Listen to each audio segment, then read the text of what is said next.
Participation populaire ou c'est le gouvernement qui décide de tout? Par exemple, si vous pouvez l'expliquer comment ça se passe en France? Oui, en France, nous sommes en train d'imaginer quelles peuvent être les conditions d'une démocratie urbaine. Car justement, les gens ne sont pas suffisamment impliqués dans les nouveaux projets urbains de requalificação, de renovação. Eles estão no momento estudando a questão da requalificação urbana e a questão da democracia urbana, porque as pessoas não estão tanto quanto deveria ser envolvidas nas renovações urbanas. Certo. La différence, c'est que ici, le maire a, si j'ai compris, le préfet a les pleins pouvoirs sur ce qu'il peut faire dans la ville. En France, l'intérêt général, qui est celui que représente l'État, peut influer sur les projets urbains. Il y a des lois qui sont des lois qui relèvent de l'État, au-dessus de la ville. Então, ele diz que na França, ele entendeu que aqui o prefeito da cidade ele manda em tudo, ele que decide tudo. Enquanto que na França tem leis superiores à prefeitura e que olham o interesse das pessoas em geral, o interesse da população em geral, em detrimento do desejo e interesse do prefeito. Se na França houvesse um projeto deste tipo, em que as pessoas vão ser, não foram consultadas, como a população francesa reagiria? C'est intéressant. Elle veut savoir si en France, il y aurait un projet comme celui-ci, où les gens, les habitants, les gens qui habitent et travaillent dans les quartiers n'étaient pas consultés, qu'est-ce que les Français auraient fait? Le problème de la démocratie urbaine, c'est que tout le monde n'a pas toujours les mêmes intérêts.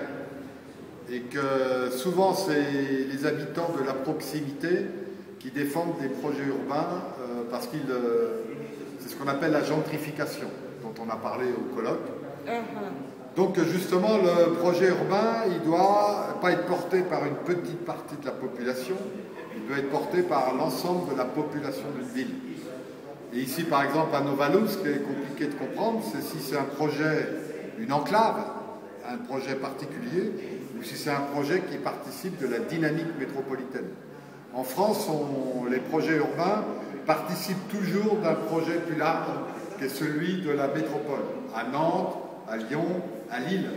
On parle des Lille métropole, Nantes métropole, etc. Et c'est la dynamique d'ensemble qui va porter la dynamique des petits projets.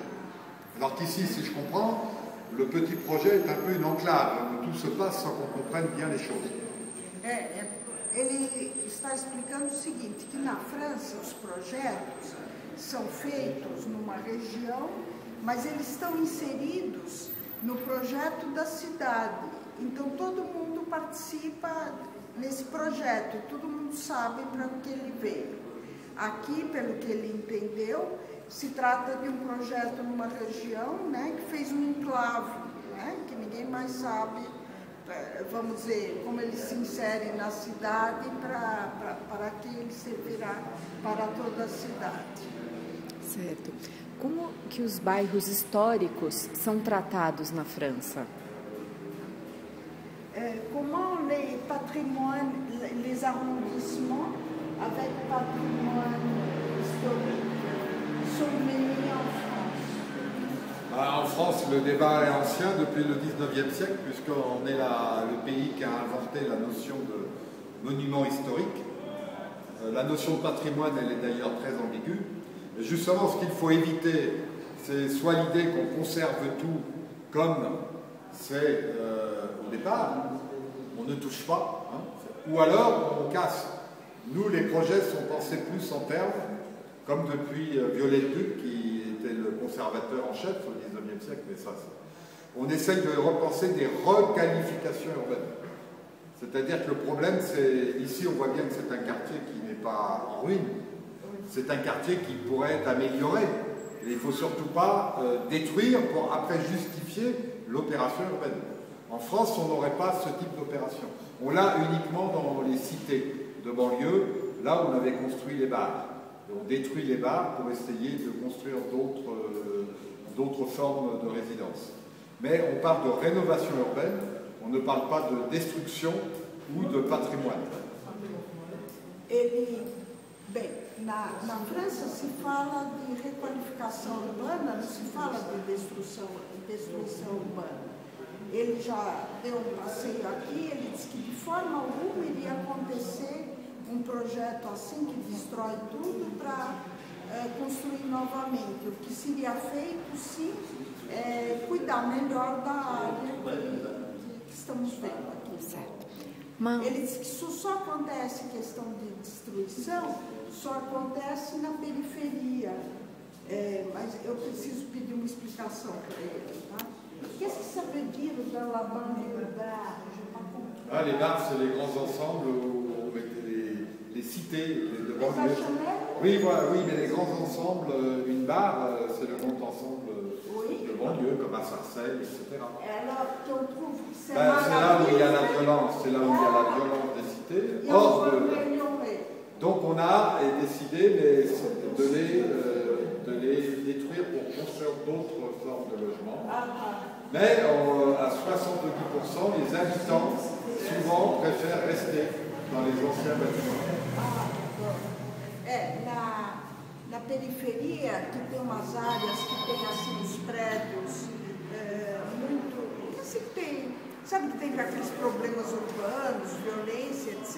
É o tipo da área que eles sim pensaram em fazer uma renovação, destruir e construir melhores locais. E ainda assim, mesmo nessas áreas, a população, 60% a 70% da população prefere continuar nos prédios antigos, que eles julgam ser ruins. Uma última pergunta. Que sentimento, que ele vai levar dessa experiência do Brasil, dessa experiência urbanística que ele viu aqui no Brasil, o que ele vai levar para a França? Voilà. Elle veut savoir votre sentiment de cette expérience urbanistique. Qu'est-ce que vous allez amener en France, toute cette expérience? Je suis déjà venu. Souvent, je dis que ça n'a pas été le cas avec Novaluce, mais je disais à madame, je suis venu l'an dernier invité par la mairie de Recife. J'étais très frappé par l'implication des services, du directeur d'urbanisme, du directeur de l'architecture. Il y avait plein de gens de la mairie dans la salle. Donc quand je suis revenu en France, j'ai dit le Brésil est plus nerveux politiquement sur les problèmes urbains que la France. Là je viens, je vois Novaluce, là j'ai l'impression d'une régression. Donc c'est compliqué, il ne faut pas non plus généraliser, parce que si les mairies sont autonomes, il y a des politiques autonomes. Hein. Alors ça c'est très important. Je pense qu'aussi en France on a le modèle de Porto Alegre, démocratie participative, c'est très important.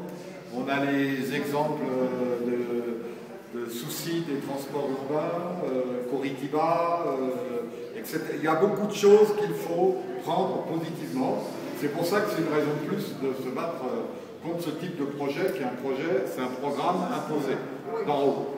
Et juste pour finir, je pense que le problème, je l'ai dit hier au début de la conférence, le problème du Brésil, c'est une urbanisation trop rapide. C'est-à-dire qu'en 50 ans, vous faites des villes que nous avons mis 4 siècles à faire, et vos villes, elles sont déjà 10 fois plus grandes que les nôtres. Hein. Moi, j'ai fondé un club avec le président de la communauté urbaine de Bordeaux, c'est que j'ai 700 000 habitants, ici vous allez être à 20 millions d'habitants. C'est la vitesse. C'est la vitesse qui est la vitesse et le poids de la voiture. Hein. C'est-à-dire quand on se promène aussi, le problème du Brésil, c'est, Brasilia, c'est le poids de la voiture. Là, il y a, comme chez nous, mais ça va moins vite chez nous, donc c'est la différence. Oui. Et le train joue un rôle très très important. D'accord. Voilà, j'ai dit, c'était clair. Ok. Bem, é o seguinte, é que ontem ele explicou bem, né? São Paulo é uma cidade que cresce muito mais rapidamente do que na Europa. Então, as cidades na Europa foram se adaptando devagarzinho. E aqui cresceu a mesma coisa ou mais em 50 anos. Então, que ele acha que é um problema das dificuldades de cidades como São Paulo, que tem muito carro, né? Que lá, ele diz que lá também, mas, bem, até depois a gente pode rever, porque é um pouco difícil de eu lembrar tudo que ele falou, depois eu te explico, né? A gente revê juntas.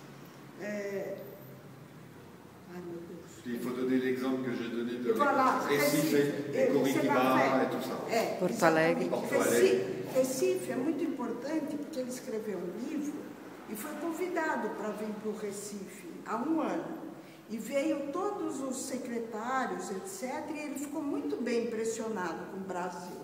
Ele conhece também Curitiba, o que foi feito, conhece em Porto Alegre, que tem participação popular, que ele acredita que seja válida, né?